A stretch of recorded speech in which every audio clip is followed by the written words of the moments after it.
What if I told you that even the name of Sri Krishna hold a divine mystery within it?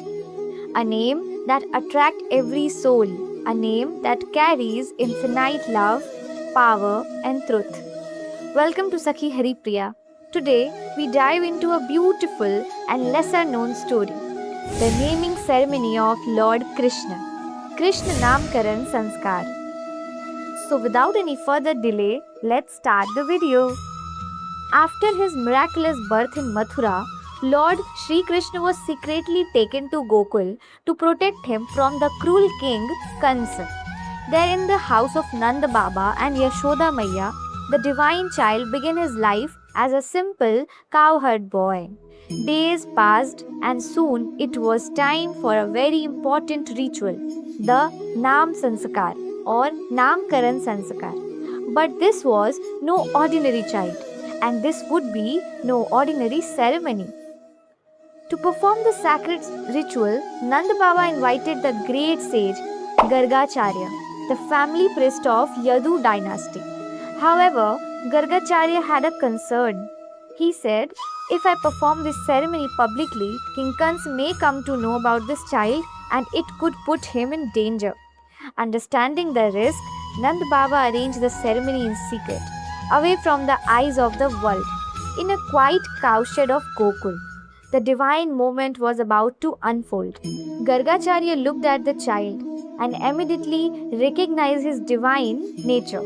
He said, "This child has taken many forms in previous ages. In Satyuga, he appeared as white, in Treta Yuga as red, and in Dwapar Yuga, he has appeared as dark. Because of his dark complexion, he will be called Krishna." But his name had a deeper meaning. Krishna comes from the root Krish, meaning to attract, and Na means bliss or liberation. So Krishna means the one who attracts everyone and gives eternal bliss. Gargacharya also gave him another name, Vasudev, as he was born to Vasudev. He blessed the child and said, "This boy will bring joy to all and will protect everyone from dangers." But this naming ceremony was not just a ritual, it was a divine revelation. Krishna is not just a name, it's a vibration, a mantra, a path to salvation. When we chant Krishna, we are calling the supreme energy of love and attraction. That's why, even today, millions of devotees chant Hare Krishna, Krishna Krishna, Hare Hare, because his name itself is powerful enough to purify the heart and soul.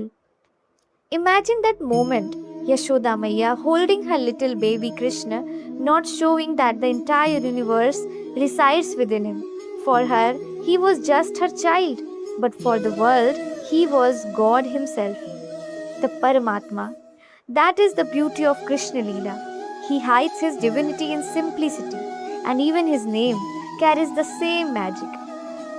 So the next time you take Krishna name, remember, it's not just a word, it's a connection, a call from your soul to the divine. If you felt peace and devotion through this story, don't forget to like, share and subscribe to Sakhi Haripriya. Meet in next video. Till then, Radhe Radhe, Jai Shri Krishna.